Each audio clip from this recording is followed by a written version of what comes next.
Muchas gracias, señora presidenta.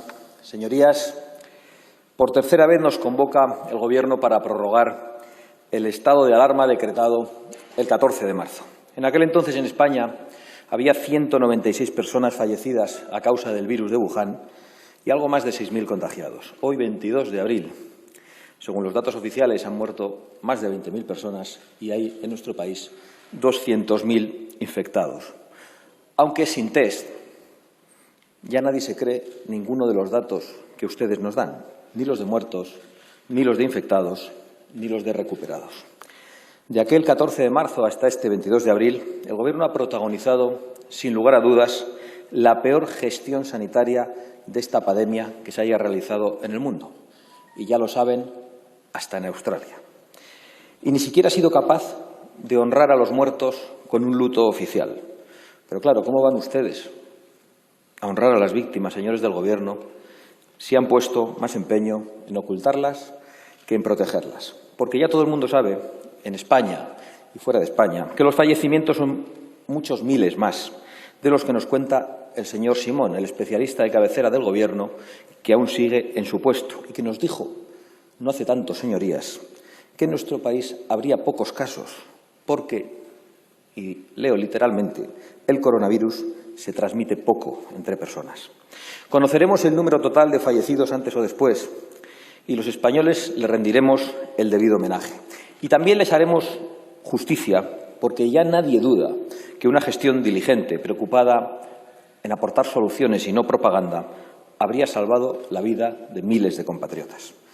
Señor Sánchez, el estado de alarma que usted quiere prorrogar hoy tenía como objeto salvaguardar la salud pública.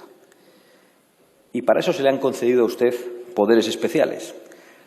Hoy resulta trágicamente evidente su fracaso en todos los órdenes.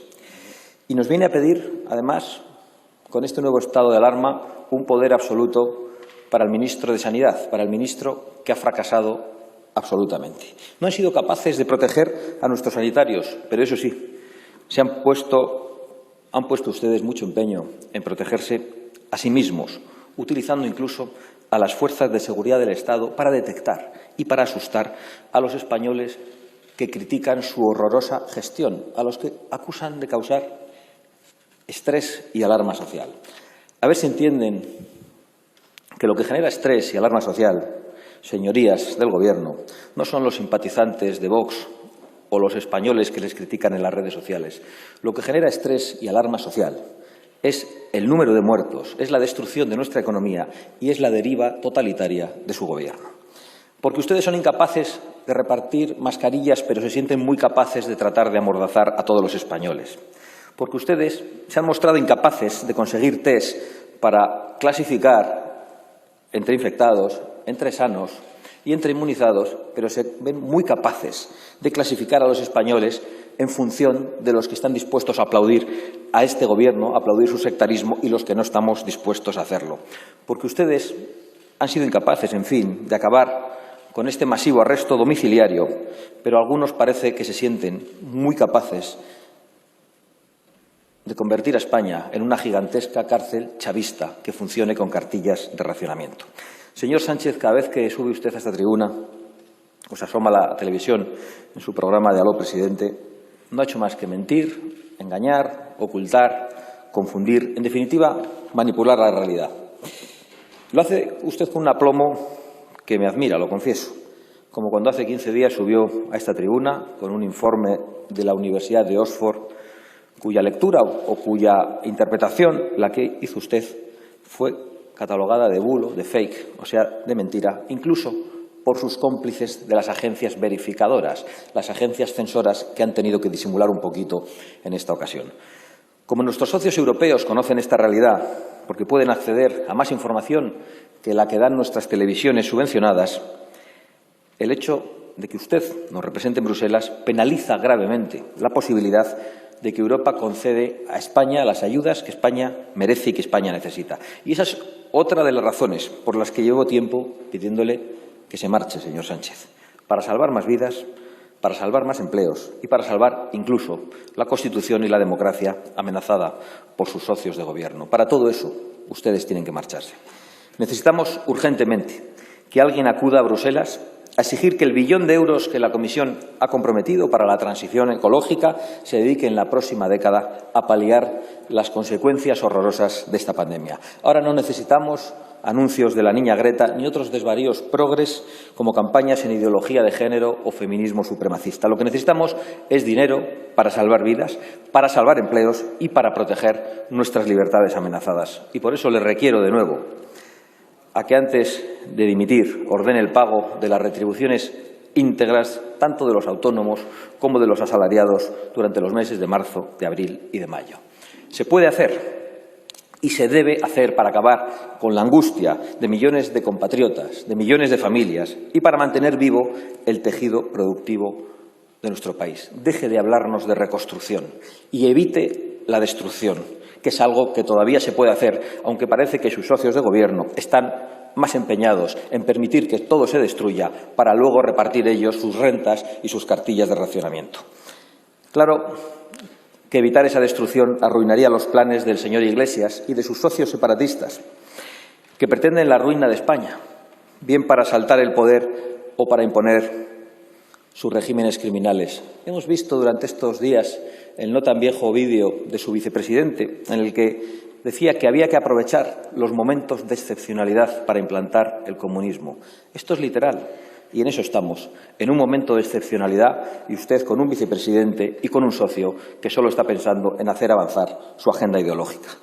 De esta propuesta de pagar las nóminas y de las restantes que hemos hecho, nosotros no hemos recibido respuesta del Gobierno durante todas estas semanas. Ustedes han pretendido hacer creer a los españoles que este desastre era inevitable y que de la ruina que ustedes han traído, solo ustedes nos van a sacar.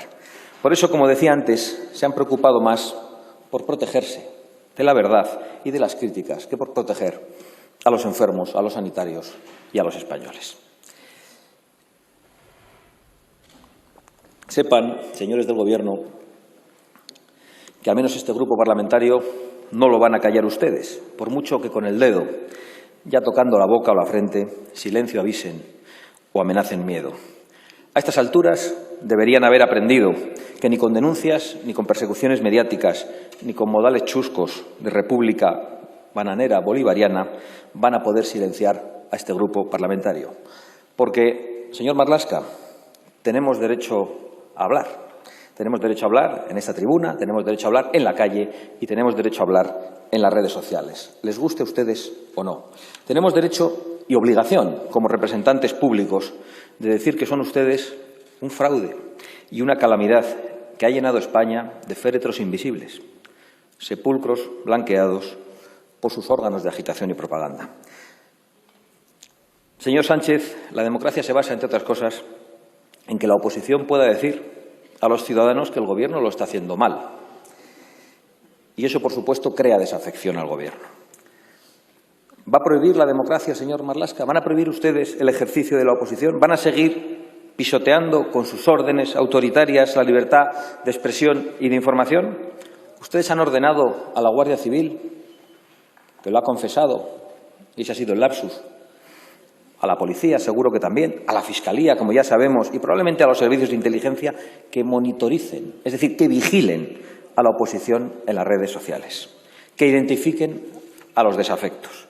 Y han tratado de atemorizar a la sociedad española con uniformados a los que la sociedad española tiene un gran afecto, al más puro estilo de los maestros del señor Iglesias, de Castro, de Maduro y de Chávez. Por su exclusiva responsabilidad, señor Sánchez, España, además de enfrentarse a la muerte y a la ruina, se enfrenta al mayor ataque contra las libertades fundamentales que ha padecido nuestra democracia. Esa es nuestra verdad, señorías. Pero al contrario que ustedes, nosotros no se la queremos imponer.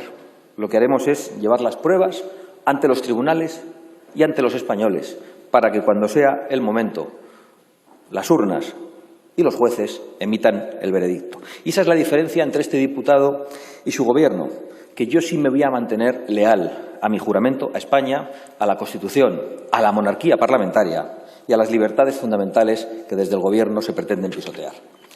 Señor Sánchez nos ha dicho hoy que este confinamiento general no terminará hasta que no haya ningún riesgo. Ha dejado a los españoles una vez más sin horizonte, o ante el horizonte de un estado de alarma permanente. Usted se ha vuelto a convertir hoy en el portavoz de la incertidumbre. Y eso sí que genera estrés y alarma social a los españoles. Y esa incertidumbre sí que es un problema para nuestra economía, como todo el mundo sabe. Señor Sánchez, no se sorprenderá si le digo que no va a contar con nuestro voto para seguir acumulando un poder del que no es digno. Porque usted, señor Sánchez, nombró a la vicepresidenta Calvo para gestionar esta pandemia. Y la vicepresidente, a la que deseamos una pronta recuperación, dijo que había que salir a la calle el 8M, aunque algunas de sus compañeras llevaban guantes e información privilegiada en los bolsos. Porque usted, señor Sánchez, otorgó poderes sobre las residencias de mayores al vicepresidente Iglesias. Y las residencias se han convertido en un horror indescriptible, auténticos gulags donde no se conoce ni siquiera el número de muertos. Porque usted, señor Sánchez, encargó al señor Illa que liderara la respuesta sanitaria a la pandemia. Y nuestros sanitarios han muerto más que en ningún otro lugar del mundo. Y todavía mueren por no tener las medidas de protección adecuadas. Y los test que llegan no sirven. Y las mascarillas que ustedes entregan son defectuosas. Y han generado que centenares de sanitarios estén en cuarentena. Y nos enteraremos más pronto que tarde, y parece que hoy ya se ha conocido algún dato, de quiénes han sido esos intermediarios que no quieren desvelar. Continúo, señor Sánchez, explicándole por qué no va a contar con nuestro voto. Porque nuestra decisión no es caprichosa y obedece a razones muy serias. Porque usted, señor Sánchez, encargó a las ministras de Trabajo y de Economía, bueno, en realidad no sé qué las encargó, porque no han hecho nada más que agravar la ruina y amenazar con la miseria a millones de españoles. Usted encargó también al señor Redondo hacer un plan para el desconfinamiento y somos el único país que ha mantenido hasta ahora a los niños encerrados. Y ahora nos dicen ayer, han rectificado a todo correr, que podían ir al supermercado, es decir, a los focos de contagio, pero que no podían corretear al aire libre. Y ahora han dejado también en un limbo a los adolescentes, a los niños de 14, 15, 16 y 17 años que no pueden ni siquiera salir a pasear a sus hermanos menores y ayudar a sus padres. Porque usted, señor Sánchez, le encargó al señor Garzón, otro comunista de salón, que hiciera algo para ganarse el sueldo y no se le ocurrió otra cosa que insultar a los cristianos en Semana Santa y después vino a darnos la importantísima información de que habían...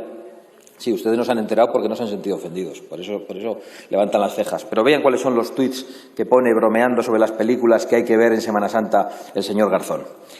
Y luego vino a darnos las importantes noticias sobre que habían descendido las apuestas deportivas. Y por último, ha provocado la escasez de mascarillas, intentando controlar los precios y haciendo que ya no haya empresarios españoles que quieran traerlas del extranjero. En Hungría, ese país que echó a patadas a los comunistas, no ha hecho falta controlar el precio. El Gobierno ha enviado mascarillas a todos los hogares. Y hay más razones para nuestro voto, señor Sánchez, porque usted, señor Sánchez, le encargó al señor Marlaska que velara por el orden público y por los derechos de los ciudadanos. Y el señor Marlaska ha ordenado el mayor ataque a la libertad de expresión en la democracia. Y ahora tiene la desfachatez de ocultarse detrás de los uniformes de nuestras queridas fuerzas y cuerpos de seguridad del Estado. Y les hace salir allí a reivindicar su hoja de servicios, que todos aplaudimos. Pero la hoja de servicios de un general o la de quienes hemos estado en el País Vasco no es una patente de corso para hacer cualquier cosa, señoría. No, señor Marlaska, no es a nosotros a quien nos tiene que decir que ponemos en un mal lugar a las fuerzas y cuerpos de seguridad del Estado. Es a los miembros de su Gobierno. No somos nosotros quienes aplaudíamos cuando policías eran pateados. Era su vicepresidente, que dirigía un programa de televisión y que decía literalmente que se emocionaba en ese momento. Es a sus cómplices de investidura, que han aplaudido durante muchísimo tiempo incluso los asesinatos de guardias, de policías y militares. No es a nosotros a quienes nos tiene que dar ninguna lección de respeto a las fuerzas y cuerpos de seguridad del Estado. Si quiere dar lección de apoyo a los uniformados, dígaselo a los miembros de su Gobierno, dígaselo a los cómplices de investidura, pero antes aplíqueselo usted, señor Marlaska, porque dar órdenes ilegales mancilla el honor de nuestras fuerzas y cuerpos de seguridad. Y si dio usted la orden de perseguir a la oposición y a los desafectos de este nuevo régimen que pretenden imponer, sepan que no descansaremos hasta sentarles en el banquillo y que se lo tenga que explicar a uno de sus antiguos compañeros. En definitiva, señor Sánchez, no le damos nuestro voto porque ustedes, señor Sánchez y señor Iglesias, se han convertido en un peligro para la vida, para la salud y para el bienestar económico y las libertades de los españoles. Porque ustedes, señor Sánchez y señor Iglesias, han enterrado a decenas de miles de españoles. Y digo que les han enterrado ustedes porque muchas familias no han podido todavía hacerlo. Pero lo que sí les aseguro es que no van a poder enterrar su memoria, su recuerdo, aunque se nieguen de forma abyecta a darles el luto que merecen. Señor Sánchez y señor Iglesias, paguen las nóminas y váyanse.